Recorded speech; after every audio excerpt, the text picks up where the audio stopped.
Hey, what's up guys? How is it going? Welcome back to another brand new video on Kitchen Tonic. Welcome back to another brand new tasty recipe. In this video today we're going to be making some nice and very tasty rice and peas, guys. Sounds very simple, right? Sounds like it's just two ingredients, but it's not. There's more to it, and we're going to jump right into that right now. So what you're looking at here is my pot that I have on my stove, and I have my peas here that I've been soaking for a couple hours. Now, ideally you want to soak this overnight for about 6 to 8 hours, but if you're running short on time, you can always soak it for about an hour or two, but the cooking time may be longer than if you soak it for longer. So it's just a matter of adjusting what you're doing. All right, so like I said, I have my peas here that I've been soaking for a couple hours. Not as long as 6 or 8 hours or overnight, but it's been soaking for about 2 to 2.5 hours. And I'm gonna begin this cooking process. So what I'm gonna do, I'm just gonna place my peas into my pot here. What I have here is about 1 cup to 1.5 cups of peas in my pot here. Alright guys, so in my pot here I just added my peas, and I also added a little bit more water because I am expecting, or we are going to be expecting, our water to boil down as this peas boils. And in order for the peas to get soft, obviously the process of evaporation and everything occurs. So you want to add a little bit more water in the beginning in order to sufficiently cook your peas, but you want to be wary of that because you want to make sure you also have the good water to rice ratio when it's time to place your rice into this pot here, so that your rice don't come out too soft or mushy or soppy or whatever the term is that you use. So that's where we are right now. I also have 2 cloves of garlic here that I'm going to add to my pot as well, and I'm going to be adding some dried thyme into my pot here as well.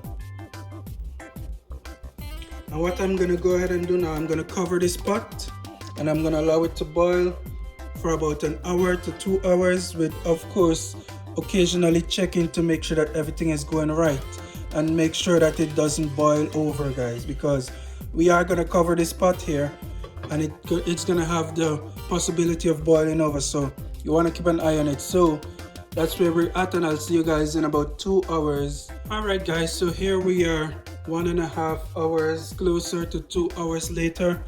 My beans here are sufficiently finished boiling, and I'm going to show you the consistency of which you would be looking for when you're boiling your beans, guys. And this is the kind of consistency you would be looking for in your beans, guys. You want to know that it's nice and soft, and if you dare to squeeze it with your hands, it can burn you in the process. So yeah, that's what we're looking for. My beans is finished. So what I'm gonna begin doing now, I'm gonna add some cream, coconut or coconut cream into my recipe here. And what I have here is a 6 ounce packet of coconut cream that I'm gonna add to my pot here. And that's gonna give it this nice, thick, rich, creamy taste and consistency. I'm also going to add some of my green seasoning that I have here to this pot as well. Not too much.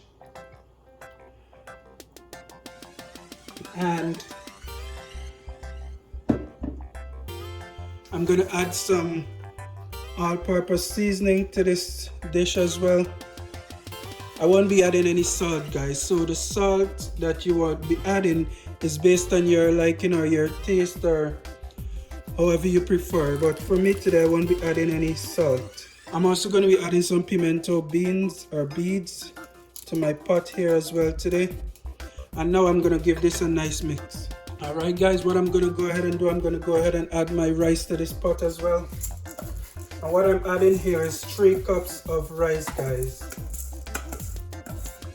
Like generally you wanna add your rice with the 1 cup of rice to 1.5 cups of water ratio, and you want to make sure to balance those out so that your rice don't become too soft and you don't end up with too much water left in your pot. when you're making this rice, guys.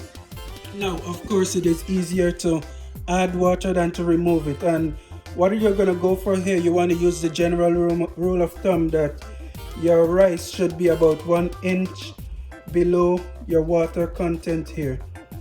And as you can see, I don't have to go too far in order to get to my rice here. And I am using some jasmine long grain rice here today.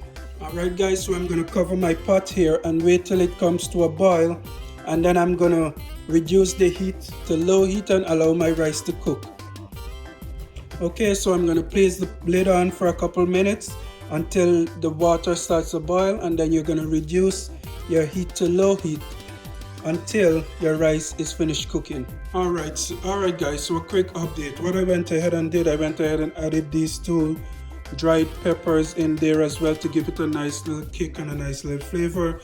But more importantly, as you can see, my pot has started to boil already. So what I'm gonna go ahead and do now, I'm gonna give this a nice stir, and then I'm gonna go ahead and reduce my heat to low and let my rice cook until it's finished. And that's basically it. I will be back when this pot here is finished. Alright guys, so here we are, the final product of my version of the rice and peas. That is it for this video. Be sure to join me another time, another day for another brand new recipe.